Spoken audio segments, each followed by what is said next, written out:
Hello guys, how are you doing?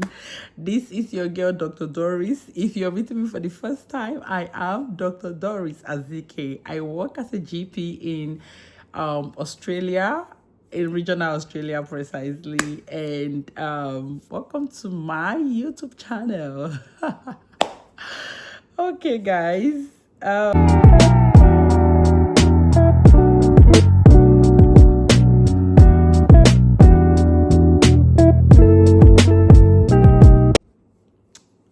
So guys, today I wanted to still talk about what else can you do if you do not want to write AMC clinical examination. There are also other options because so many people have found that AMC clinical examination is something that is like they don't even want to venture into it because of all the stories they've heard and all those kind of stuffs, and that is okay.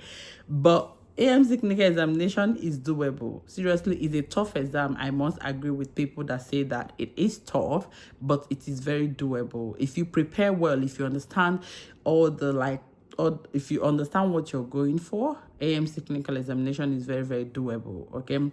So now, having said that, what are the other things that you can do if you do not want to do AMC clinical examination?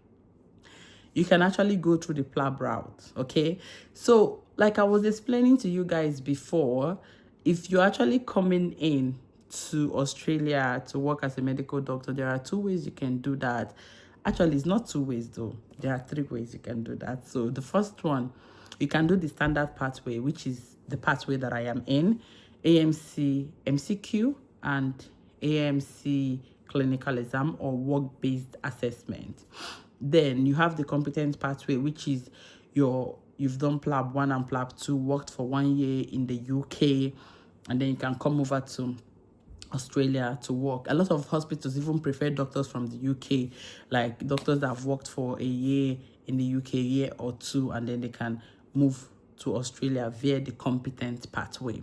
Now, the other part too that I wanted to really talk about is the specialist pathway. So these are for people that are actually specialists in their home country. They can just apply to come into the specialist pathway, and when they have to apply through the college, there are so many colleges: Royal College of General Practitioner, Royal College of Australian and Gynecologists. There are so many of them. So that is the specialist pathway, and their pathway is different. Okay. So now, if you want to bypass the protocol of having to do MC clinical examination, you want to do yourself, like, you want to come in through the provisional, because if you coming in through the PLAB route, you'll be applying for provisional registration, not the limited one. So let's assume that you've done AMC, you've done PLAB 1 and PLAB 2, done your GMC registration, and then you decided to do AMC MCQ. Then the pathway that you'll be coming into would be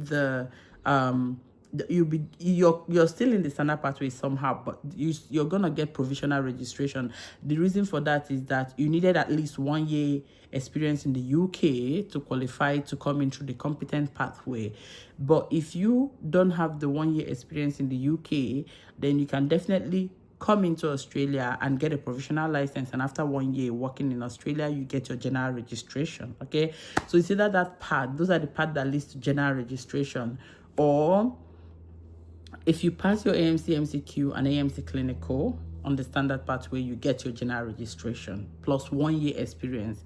You get your general registration, and not just 1 year. Like, depending, if you're actually working as a GP, then 1 year experience as a GP. But if you're working in the hospital, then you need some specific rotations like surgery, emergency medicine, pediatrics, or there are specific rotations which I should still be able to tell you all the rotations you need to qualify for your gen reg later.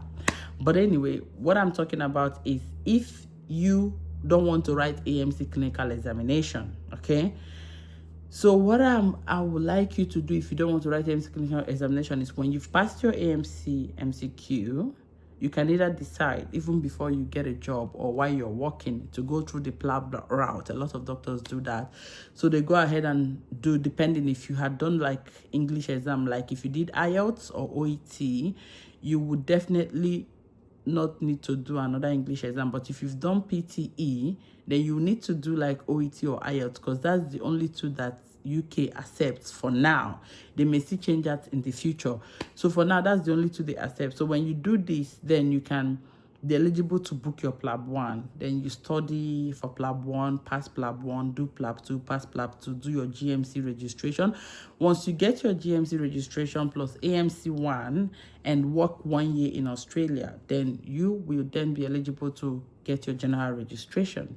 So a lot of people do not want to write GMC clinical, they're scared. That is very reasonable. Your fear is actually valid, because I mean, the exam is very expensive. MC clinical before now, it was 4,000 plus. Now they recently just reduced the price to 3,400 Australian dollars. So if you're thinking, because I mean, even if you do PLAB 1, if you do OET costs about 500. If you do PLAB 1 is not expensive. I think I saw the price was about 100 and something pounds or something like that. I'm not sure. You can just double check. Then PLAB 2. So even if you combine all the money that you used to do OET, PLAB 1, PLAB 2, it's still way cheaper than doing AMC 2. The only thing is just that the flight ticket when you want to fly to the UK and the accommodation, because PLAB 2 is only done on face-to-face. So if you want to fly to the UK to do the PLAB 2, that is when there is a significant cost, okay? So in the end, when you compare the two, you would find out that you've almost spent the same thing or more doing the PLAB 2. But the thing is that people still say they prefer doing that PLAB 2 because they are sure that they will pass, you know. And I've heard a lot of people say, this is a hearsay, I'm not 100%. So, but I've heard a lot of people say that PLAB is very easy to pass, and that they feel that PLAB grades according to the performance of the candidates for the day. So meaning that, let's say that in an exam where 20 people have written and maybe only one person passed, maybe let's say they were thinking that the cutoff would be 60 and then only one person got 60. The rest of the people were getting 55, maybe let's say about 10 people got 55. So they would reevaluate the marking this thing and bring it down so that a lot of people can pass. Then they would change their cutoff according to the number of people that did well. So I'm not sure. If you know more about this, you can actually put the information down for me on my comment section so that I can read and understand more, because this is what the information reaching me, okay? So yeah, I think it's a reasonable option. I mean, because some people will say they prefer to do it once and pass it than to do it and fail it, because imagine you fail AMC clinical, and you actually would do the exam the second time. When you check the money that you've spent doing AMC clinical like 2 to 3 times, you find out that it's even better you spend like 7,000 Australian dollars to finish the PLAB 1 to GMC registration than to spend about 12,000 Australian dollars doing it 1, 2, 3 times. I don't know if you understand. So I mean, the cost implication is quite significant. So yeah, if you have the time and you know that you have a lot of energy to do multiple examinations, then you can go through the PLAB route. A lot of people do it and they succeed. I mean, it's also something that is doable. If you do not have time and you do not want to keep on traveling up and down, you can just calm down, study really hard, and watch the previous video I made about preparing for AMC clinical. Study really hard and then do the AMC clinical. Exam is doable. You can pass it first attempt if you prepare well, you know. And yeah, I mean, and that is it. Okay, guys. Guys, if you are enjoying my video, okay, because I personally feel that I'm chatting with my friends, because I know that it's my colleagues, doctors, that are listening to me, and we are all colleagues, we are all brothers in terms of career. I just want you guys to subscribe to my video, share me out, and I mean, any question you have, you can drop it down on my comment section and I would be able to get back to you as soon as I can. Okay, guys? Have a lovely day. Bye-bye.